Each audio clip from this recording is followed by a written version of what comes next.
I'm a pediatric ophthalmologist, and also I'm a adult strabismologist. That means that I take care of patients with double vision. So there's a little bit, I wear both hats. And so today I'm going to be focusing on adult ophthalmology, specifically for double vision. And I think you'll find this pretty interesting. So let's go and get started. So I'm going to talk about what is double vision because I think many people have this misconception that double vision is something that's very constant where people just see double in all directions, but that is not true. And as a matter of fact, double vision can actually be normal. And so we're going to talk about when is it normal and when is it not normal. And then why does it happen? We're going to talk about the eye muscles and also the problems with the eye in itself, or also including the brain as well. And then when should you worry and when should you just sit back and relax? And then we're going to talk about what can we do? What are the things that we do to take care of it? Obviously, that's my specialty, and we're going to talk about the treatment options. Okay. So first, before we go any further, let's just briefly talk about the anatomy of the eye. So we have the right eye and the left eye, and each eyeball has 6 muscles. So we have 12 muscles that are working in sync, and these 12 muscles have to work in perfect synchrony for us to see single. So if any one of those 12 muscles do not function, then things fall apart and you may end up having double vision. And also inside the eye, we have in the front of the eye, we have this nice part that we call the cornea, which is a clear structure. And when you have refractive surgery, such as LASIK, that's the structure that we carve and we resculpture. That's the cornea. And then inside the eye, we have the lens. And the lens is when you have cataract surgery, that's when we go in and take out the lens and replace. And then in the back of the eye, we have the retina, which is a film that captures the image, and that image gets sent to the optic nerve and to the brain. So all these things have to work in perfect harmony for us to see clearly. Unfortunately, things do fall apart. And so we're going to talk about what is double vision and what some people have this misconception of what double vision is. So sometimes people have blurred vision when they're reading. So they think that's a blur vision, a double vision. No, that's a blur vision while you're trying to read. So people may have problems be able to see things clearly at distance, but trying to read can be very difficult, and for various reasons. And we don't really consider that as a double vision, and we consider that as a blur vision in near distance. And there are many things that can cause that, and we can typically fix that problem optically using glasses.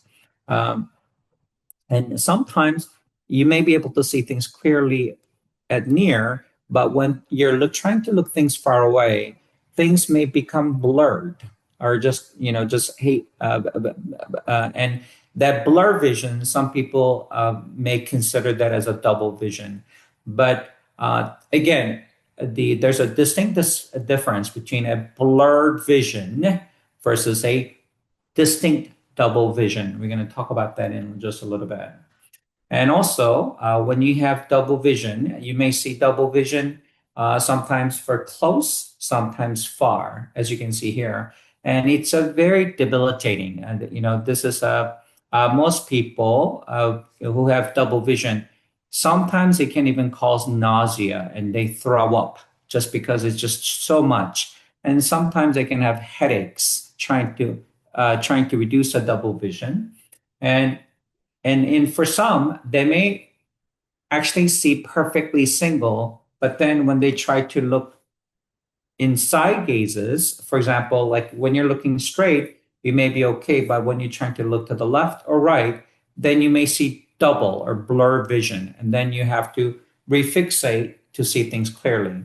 So these patients may have clear vision in one direction, but may have blur vision in the other direction. Also, when you're looking even a face, so you may see clearly on one side of the face, and then the other side of the face may be blurred. So this may be not like an extreme gazes, but it may be just even like small areas too. Okay. And here's another one where you may see the images shifting. And when it shifts, you may see one image that's larger than the other. So we call this medical term is called anisoconia. That just means that you have one image that's larger than the other, like this. There's a difference in the size of the image. And you trying to bring these two images into one can be very difficult. And another types of double vision um, is that you may see single perfectly straight up and down, but when you're with one eye, you may see things that's perfectly clear as straight up and down, but with the other, you may see the image tilted. And we call this torsional diplopia. That's the medical term. That just means that you see one image that's perfectly straight up and down, the other image that's tilted. And also, this can be extremely debilitating, and this is part of the reason why some people walk around with the head tilt, trying to eliminate the double vision. And we're going to talk about that a little bit more. So there are five important questions that we have to ask. Um, Before I go any further, I know there are a lot of questions that are being brought up. I will address every single one of those questions later. So please feel free to put those in. And also, this is being recorded, just FYI. So when we patients present to me for double vision, there are five main things that I have to figure out based on history. Number one is that I have to see if this is a monocular or binocular, and we're going to talk about that in just a little bit. What that means is that if you see double with just one eye, or do you need to have both eyes to see double? Because they're very different. And also, is a double vision intermittent or is it constant? Is it throughout the day, or is it just happens in the morning or in the evening? And these things are actually very important for me to help me with the differential diagnosis. And then what are the systemic symptoms? Along with the double vision is eyelid droopy. Is a patient having headaches on the side? Is a patient having severe headaches that's localized to certain areas? Is there any numbness in the extremities? These things are extremely critical for me to help me to make the accurate diagnosis. And then also medical history. Does this individual have history of brain tumors, prostate cancer, lung cancer, liver cancer? So these are things that's very, very important. And also, is there history of diabetes or hypertension that predisposes the individual of having a micro stroke? And there are different forms of strokes. And the thing that typically lasts 24 hours or less, we call this a TIA, transient ischemic attack. But something that actually but it may actually be something that lasts longer. So it can actually be a frank stroke. And then also, this can be, if the double vision is constant in looking all gazes, it doesn't change. That's called comitant. If the double vision changes depending on where you're looking, then we call this incomitant. So meaning it changes depending on where you look. So individuals with this incomitant problems may walk around with a torticollis that may actually have to turn their head looking in certain gaze to eliminate the diplopia. Okay, so let's just first talk about the monocular versus binocular. So if you close one eye and if you are still having double vision, that's a problem with either the cornea or the tear film or the lens or the retina. So for example, a patient with a dry eyes is extremely common. So we take care of dry eyes here. And if you have significant dry eyes with irregular tear film, that can result in double vision coming out of one eye. So that's called monocular double vision, or you can have cataracts. or you could have macular degenerations or some forms of macular retinal scars. So all those things can result in what we call monocular diplopia. But if it's a binocular diplopia, meaning you have to, if you close one eye, the double vision resolve. But when you move your hand out of the way and you see double, then it's called binocular diplopia, meaning that both eyes are needed for you to appreciate double vision. So when this happens, this implies that the eyes are misaligned, and this can happen both in adults in pediatric population. So if the patient is having binocular diplopia, then I have to go further and ask what are the activities that would make the double vision worse? Walking downstairs, or cooking, looking down, or reading, or looking up. Like for example, if you're a biker, a bicycle, and you're trying to look up and you're having double vision only when you're looking up. All those things help me to determine and isolate which muscle is the culprit that's causing the problem.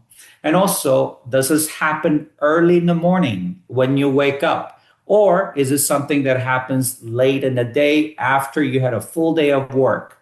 So, for example, is a double vision intermittent or constant? So, if the double vision only occurs when you're extremely tired, then we think about myasthenia gravis. It's a nerve muscle conduction problems where there's a acetylcholine receptors that's impacted, and so with these patients with myasthenia gravis, when they wake up in the morning, they feel okay, but then as the day progresses, as they get tired, as the temperature may rise in the room, then their double vision may actually exacerbate and worsen. And then we put an ice pack over the eye and have the patient rest for 30 seconds.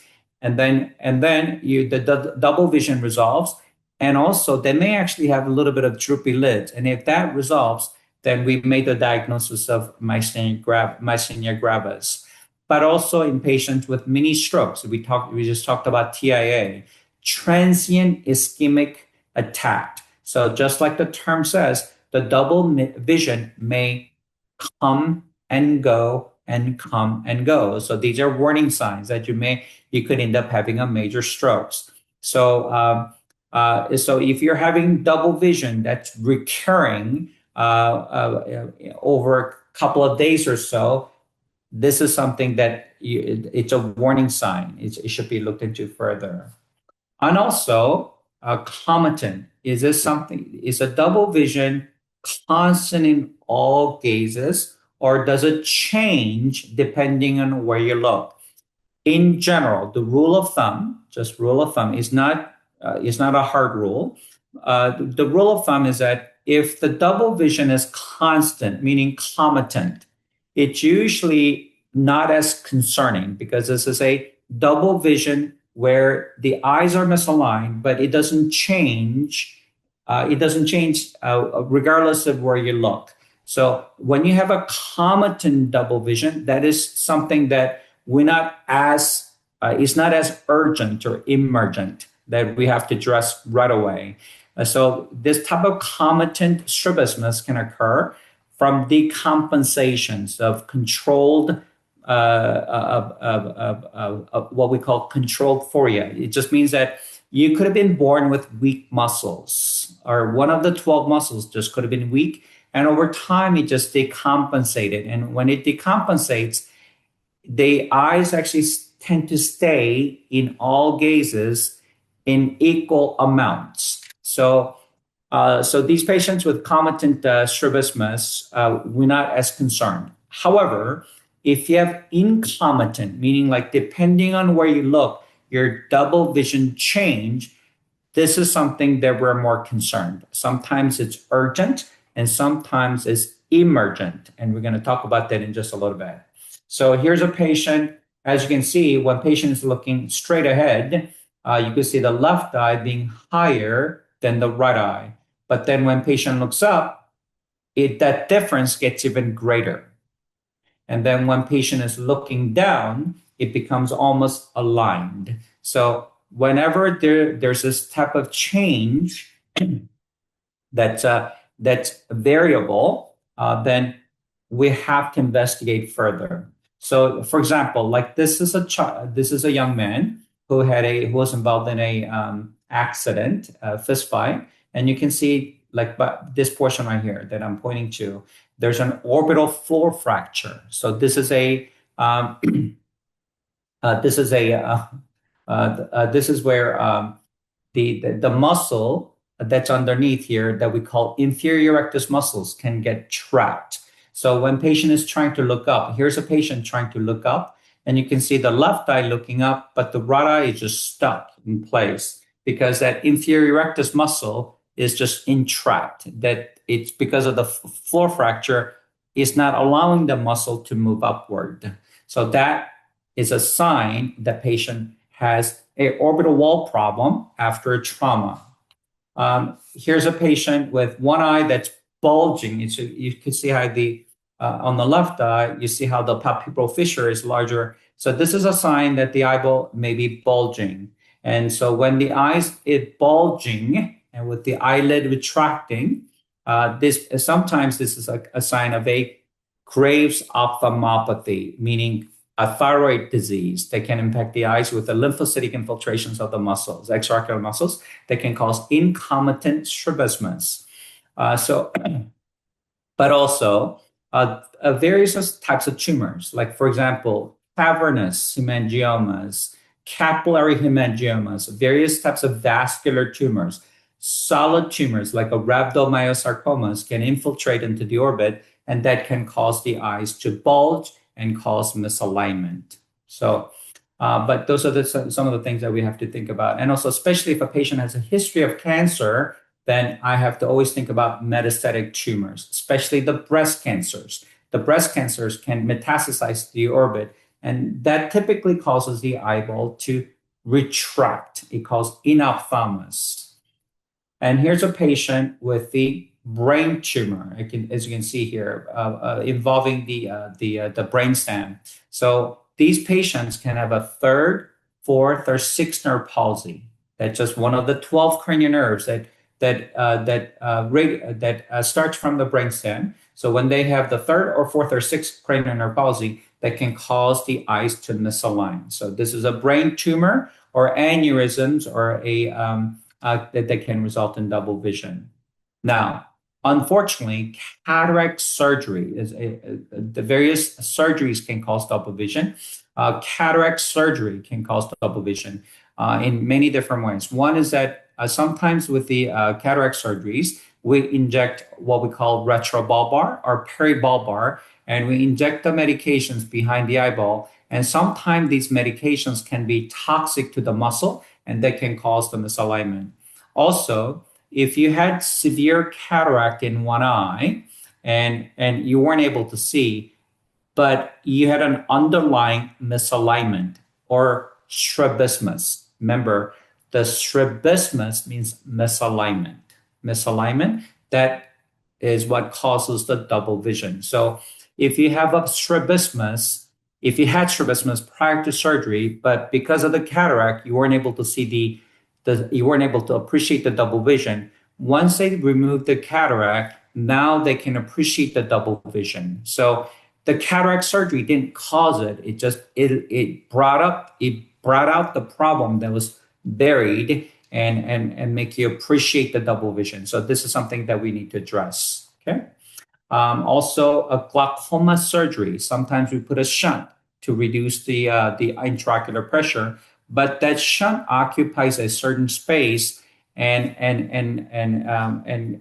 can impact the extraocular muscles, that one of the 12 extraocular muscles, and that can cause the misalignment. And then retinal detachment with the retinal buckle can also impact the muscles, can cause a double vision. And by the way, these are things that's all fixable. Okay, I don't want you to think, oh my gosh, like what do we do? And LASIK surgery is the same thing. A LASIK can result in double vision. For example, if the flap that was created was decentered, or for example, if a patient had underlying double vision but with the refractive surgery, with the improvement of the vision, and that double vision can actually manifest itself.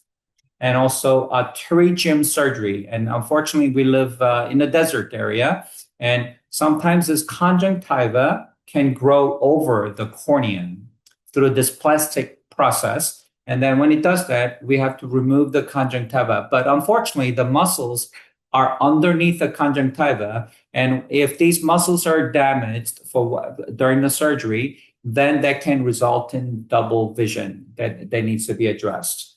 And also blepharoplasty, eyelid surgery, plastic surgeries can also result in double vision because the muscles are right underneath the eyelid. And so if the muscle accidentally was touched, then that can result in double vision.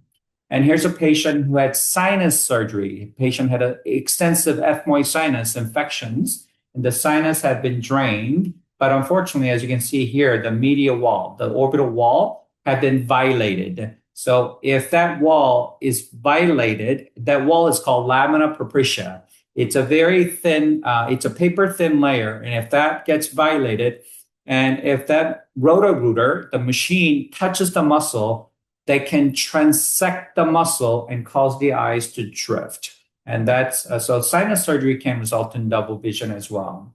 And so various traumas. So when you have a trauma, you remember we talked about the third, fourth, and sixth nerve palsies. So fourth nerve palsy is one of those things that it's one of the longest cranial nerves that exits dorsally. So when you have a fall and you damage the back, that can result in one eye to drift higher. And as you can see, if you look at this patient, if you look at this picture here, you see how the right eye is higher than the left eye when patient is looking to the left and up. So they may not have double vision in all gazes, but in primary gaze, they may be okay. But it's just side gazes, they're going to have double vision. But unfortunately, these patients have torsional diplopia. Remember, we talked about that earlier. So this is where you have one image that's straight up and down. The second image that's tilted. So this torsional diplopia can result in double vision. That's very debilitating. So what they have to do is that they have to tilt their head.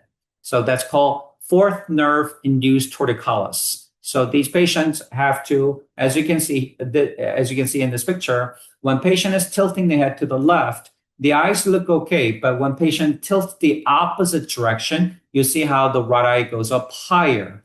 This is, again, called fourth nerve. So if you have a double vision and you have to tilt your head to make it go away, that's a sign that you have a fourth nerve palsy. Okay, till proven otherwise, because that's one of the most common causes of strabismus. Now, here's a patient with a third nerve palsy. And that's one of the major cranial nerves. And that third nerve innervates different muscles in the eye. And if that third nerve is transected from a trauma or from a stroke due to ischemia, and that would cause the eye to drift outward and downward. It's called exo and hypotropia.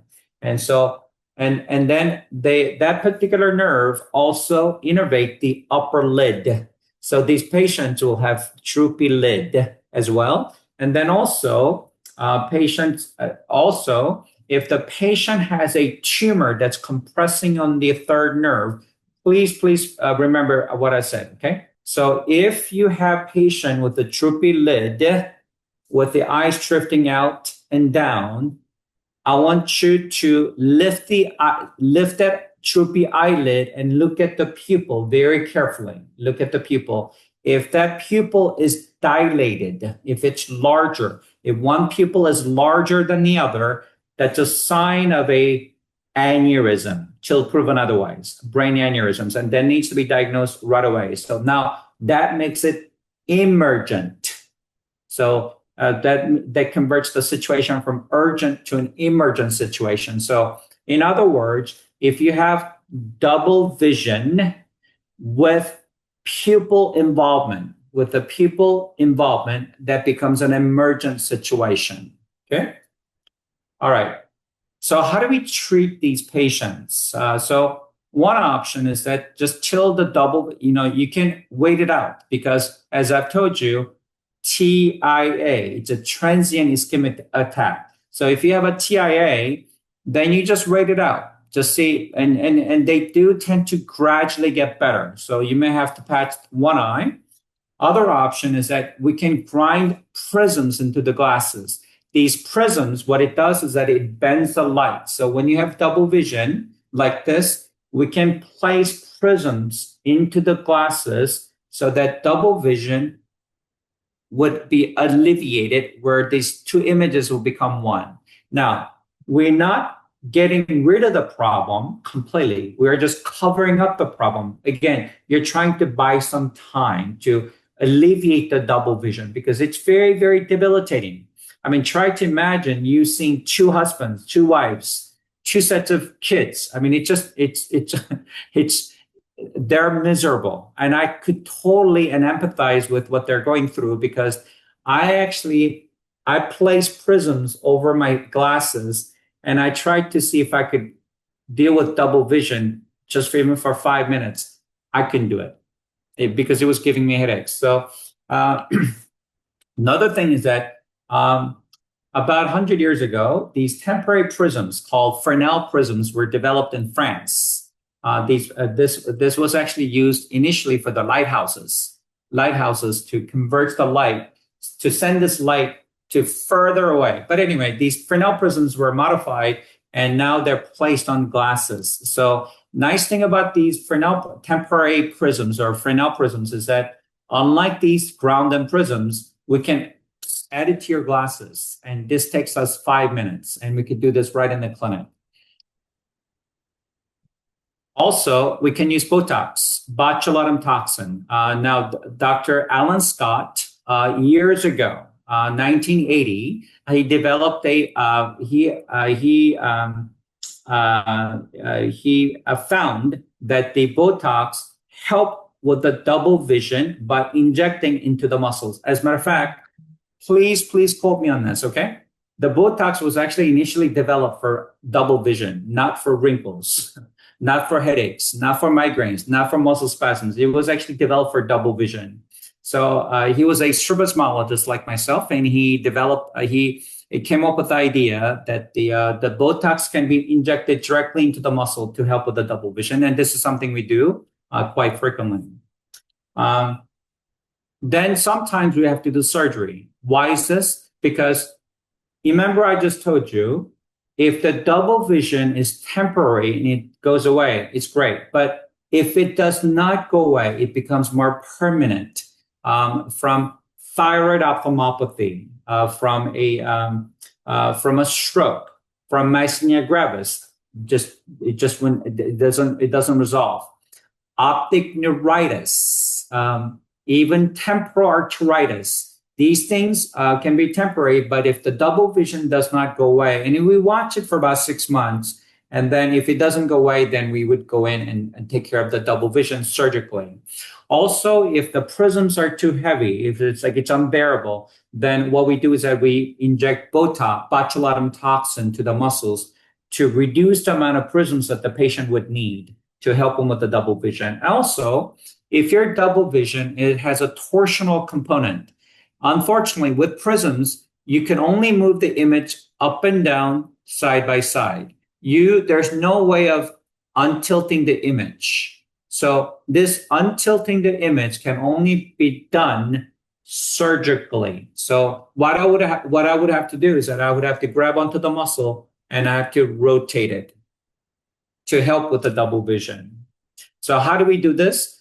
There are literally thousands of different ways of doing muscle surgery, but I'm just going to give you one of the examples. So here we would if a patient has eyes that are crossed, esotropia, so we would go in and find the muscle right there. We call the medial rectus muscle, and we would simply transect it. We would cut it and we would move it back so many millimeters, depending on the amount of misalignment that you have, depending on the degree of the double vision.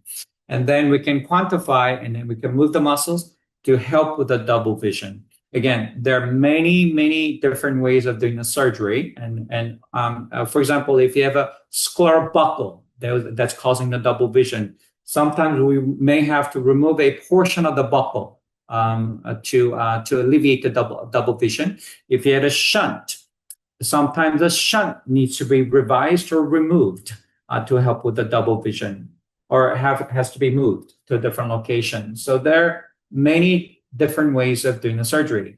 So typically this is done, this is 1 day after surgery. And so it's going to cause a redness and some swelling, but they typically go away pretty quickly within a week or two. And then here's a patient with the esotropia, with the eyes crossed, from Graves' ophthalmopathy with a thyroid disease. And this is right after the surgery, within just few days. And you can see how the eyes are misaligned, misalignment is improved.